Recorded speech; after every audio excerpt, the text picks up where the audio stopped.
It's about the death of the American suburban post-World War II dream. The piece begins with the family coming together at the funeral for the mother who's been killed in a car accident, and they have not been together in the same room for some time. And this production is quite focused around the feel of a modern American funeral home, and my production team and myself looked at a lot of the kind of creepy, fascinating architecture of funeral homes, which maybe erase a lot of detail and focus on some simple kind of classical architecture in a kind of Mick architectural kind of way. Is very much the feel of this production. In fact, that same set then becomes the living room in the second act when we see Trouble in Tahiti.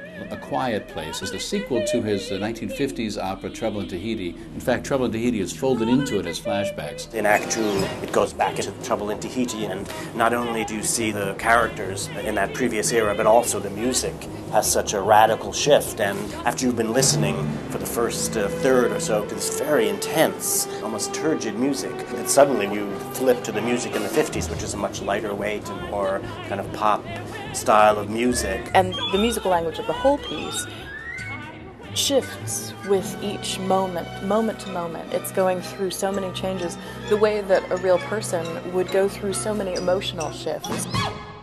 I think our first big question was how to think about the idea of period in the piece, about Trouble in Tahiti set inside this bigger opera. The designers and myself kind of backed away from the specificity of the two periods because Reagan America was something of a return to that suburban American family ideal. Quiet Place was written in the early mid-'80s, and at that time I think a lot of the issues that Bernstein was dealing with about family, about individuality, about relationships, were things that we were not ready to talk about then. You have these three adult children who have tried to create their own family. Didi Jr. and Francois, the French-Canadian, who is Junior's former boyfriend and Didi's current husband. Bernstein was really trying to bring so much out there about his own past, about his own feelings, about the conventional version of what an American family is. It's not sentimental. It's very brutal, the emotions on stage. Leonard Bernstein was ahead of his time. Our ears have developed and grown, and our sensibilities have changed about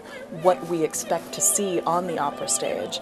And that's something that's really exciting about presenting this piece now, because I think that people are really ready to see it and experience it.